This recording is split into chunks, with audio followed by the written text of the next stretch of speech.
এই অধ্যায়ে আমরা গ্রেডিয়েন্ট অ্যানিমেশন কিভাবে করতে হয় সেটি দেখব। এর জন্য আমরা প্রথমে একটি সার্কেল ক্রিয়েট করব। আমরা ফিল কালার থেকে আমরা ঠিক এই গ্রেডিয়েন্টটি প্রথমে নির্বাচন করব। এরপর আমরা স্টেজে শিফট চেপে একটি সার্কেল আমরা ড্র করব। এবার আমাদের গ্রেডিয়েন্টটি একটু মডিফাই করতে হবে। এজন্য সিলেক্ট করে আমরা উইন্ডো মেনু হতে কালার মিক্সচার নিয়ে আসব। কালার মিক্সচার,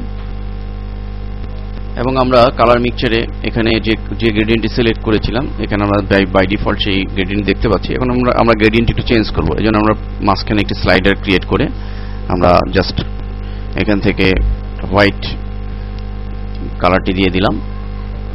এবার আমরা আমাদের 10 নম্বর ফ্রেমে ক্লিক করে একটি কি ফ্রেম নিয়ে নিব।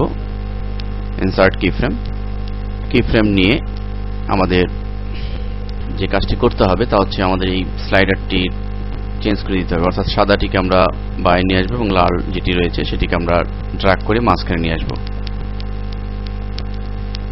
ঠিক এভাবে।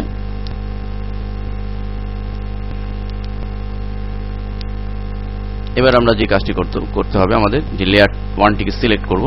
এরপর প্রপার্টিজ থেকে আমরা টুইন কম্বো বক্স হতে শেপ নির্বাচন করব।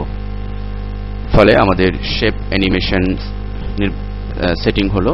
মনে রাখতে হবে গ্রেডিয়েন্ট অ্যানিমেশনের ক্ষেত্রে আমরা মোশন টুইন নয় বরং শেপ অ্যানিমেশন আমরা প্রয়োগ করব। এবার আমরা যদি কন্ট্রোল এন্টার চেপে প্লে করি, আমরা অলরেডি দেখতে পাচ্ছি যে আমাদের তৈরি করা অ্যানিমেশনটি শো হচ্ছে। এভাবে আমরা গ্রেডিয়েন্ট অ্যানিমেশন তৈরি করতে পারবো।